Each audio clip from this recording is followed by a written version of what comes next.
BJP বিধায়ক কৌস্তব বাগচির বাড়িতে বোমা হুমকি, নতুন করে উত্তেজনা ব্যারাকপুরে।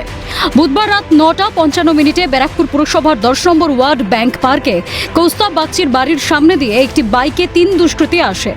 বিজেপি বিধায়কের অভিযোগ, বিজেপি বিধায়কের নাম ধরে এবং পরিবারের লোককে অকথ্য ভাষায় গালিগালাজ করে দুষ্কৃতীরা। বাড়িতে বোমা মারার পাশাপাশি প্রাণনাশের হুমকিও দেওয়া হয়। তবে সেই সময় বাড়িতে ছিলেন না বিজেপি বিধায়ক। ঘটনায় আতঙ্কিত হয়ে পড়েন পরিবারের লোকজন। ইতিমধ্যেই সিসিটিভি ফুটেজ সংগ্রহ করে অভিযুক্তদের শনাক্তকরণের চেষ্টা চালাচ্ছে টিটাগড় থানার পুলিশ। এই ঘটনার মাথায় কারোর হাত রয়েছে দাবি কৌস্তব বাগচির স্ত্রী তথা আইনজীবী প্রীতিকর বাগচির। আমার বাড়ির সামনে থেকে চিৎকার চেল্লামিল্লি করতে করতে গালি দিতে দিতে গেছে, প্রাণে মেরে দেবো, এই করে দেবো, এমএলএকে দেখে নেবো, এই করতে করতে গেছে। তাদের তো সৎ সাহস নেই। আমি বাড়িতে থাকলে তারা এই জিনিসগুলো করতো, বুঝতাম। ওই তো বাড়ির আমি তো ছিলাম না, বাড়ির লোকজনকে বলেছে দেখে নেবো, মেরে দেবো, বোম মারবো, গুলি মারবো, এইসব বলতে বলতে গেছে। অকথ্য ভাষায় গালিগালাজ করতে করতে গেছে। মা বাবা তুলে আমার নাম করে গালিগালাজ দিতে দিতে গেছে। একটা বাইকে 3 জন বসে গেছে।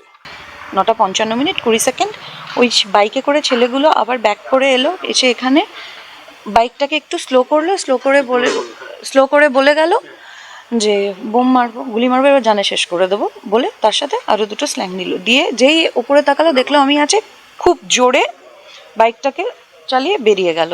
একটা বিধায়কের বাড়ির সামনে এরকম একটা বলে গেল একটা কথা যে তার মাথায় কারোর হাত নেই, এটা আমি বিশ্বাস করবো না। আমি একজন আইনজীবী, উইটনেস নিয়ে কাজ করা আমার কাজ।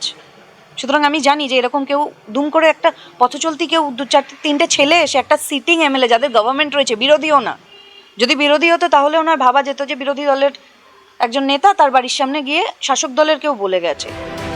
কে বা কারা জড়িত এই ঘটনায়? তবে কি এর পেছনে বড় কোনো হাত রয়েছে?